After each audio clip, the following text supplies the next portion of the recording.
Anybody who pays attention to this program knows that Ivy and I fish on a regular basis. Whenever possible, we fish. We walk around the yard. We, check on our chickens as chicken ranchers. Why? It's real. I can trust it. If I'm fly fishing in a river and I catch a nice brown trout, it's real. The rest of the world, you have to wonder anymore. AI and chat bots and deep fakes and all of that. When I hook a fish, it's real, and there's something important and tactile about that, knowing that it's real. Because we're in a world now where there's an emergence of AI psychosis, believe it or not. Dr. Daniel Bober is here with me to talk more about this. Doctor, thank you for being here.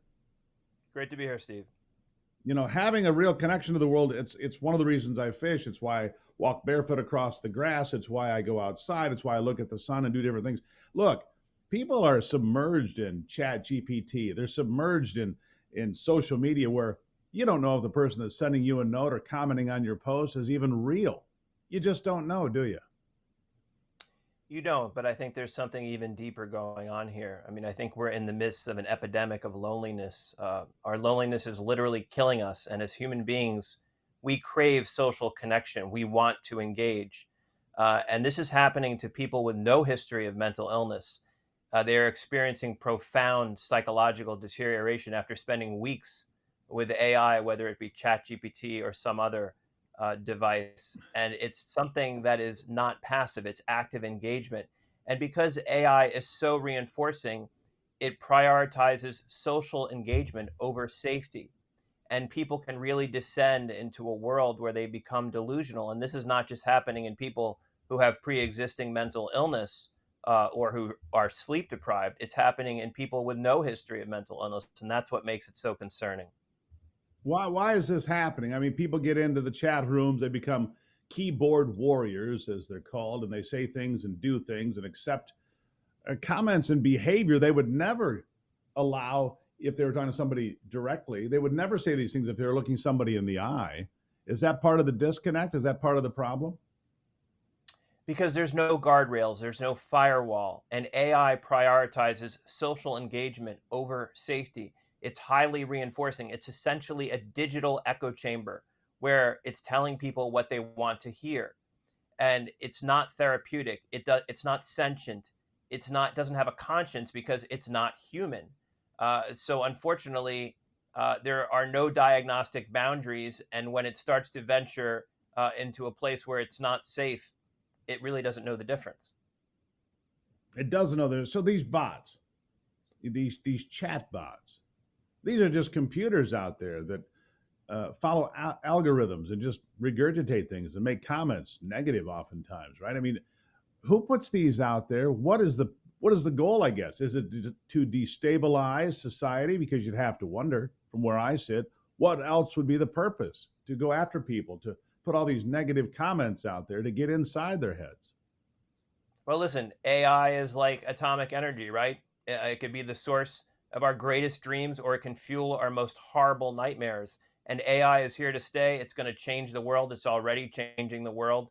It's ubiquitous and it's something we're going to have to deal with. But these companies that create these behavioral algorithms are really going to have to look at what's happening here and how they're connecting with human beings. And there has to be some sort of safety protocol in there to prevent this from happening. And it's really going to change the world of mental health, right? Practitioners are going to have to start asking people to engage in digital disclosure. How much time are you spending on AI?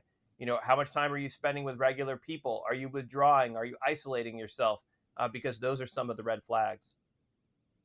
Well, that's yeah. When you become dissociated from the people around you, or pull back from family, friends, your neighborhood, whatever it might be, those have been concerning red flags. But now it becomes amplified, exacerbated by the social media because people have this idea, this concept that this smartphone, well, this is my friend, this computer is my friend. We were told that smartphones and so forth would give us freedom. It doesn't. It's an electronic tether, and worse, from what you're telling me. What's your advice to people? Stay connected to real people, right? Try to go back to the dinner table where we were sitting around with other people where we were talking. Put your phone away, digitally disconnect. Create a Yeah. gratitude list of the things that you are that you have gratitude towards in your life. That's really what's important, right? Your health. Focus on physical fitness. Focus on doing for others and transcending your own ego. These are the things that you should be focusing on, and putting down the phone, because that's real, that's authentic, and this is not real. This is something that, again, can be a tremendous help, or it can be a tremendous hindrance, and we have to find the balance. Yeah, here's an observation that I have had over the last couple of days. I'm in Washington, D.C. I'm on the second floor condo or whatever of Airbnb here. And I'm at a good intersection. I can see people walking by. I see people walking their dogs, right? Walking their dogs, staring at their phone, walking their dog. They're not even connected to the dog who's walking down the sidewalk with them, because they're connected to their phone, and the dog's walking them in many regards. We need to, I love the dinner table idea. Have a basket there. Everybody drop their phone in the basket. Go have dinner for half an hour or 45 minutes. It's remarkable how much good that can do. From my own experience, I'll give you the last word. No, the only thing I want to say is that, again, we have to limit, just like we tell kids to limit screen time. We know that once kids spend more than 3 hours a day on social media, it doubles their risk of mental illness. We have to really make sure that we're disengaging from these devices, from these chatbots, and focus on real people, because that's really what it's about. It's the people around us. It's the people in our family, our friends, our neighbors, our colleagues. That's really what makes life worth living. It's our connection to other people. That's how we're defined, our social connections. Doctor, great conversation today. Another warning from the front lines of AI. Be careful out there, folks. Disconnect once in a while. Dr. Bober, greatly appreciate it. Thank you. Thank you, Steve. Thank you. It's an important topic, my friends. Just throw the phone in the basket once in a while. Look, I'm guilty. I got it. I'm guilty of it because I'm looking at news all the time so I can do a better program. But sometimes I get drawn into it. There's no question. I can do better.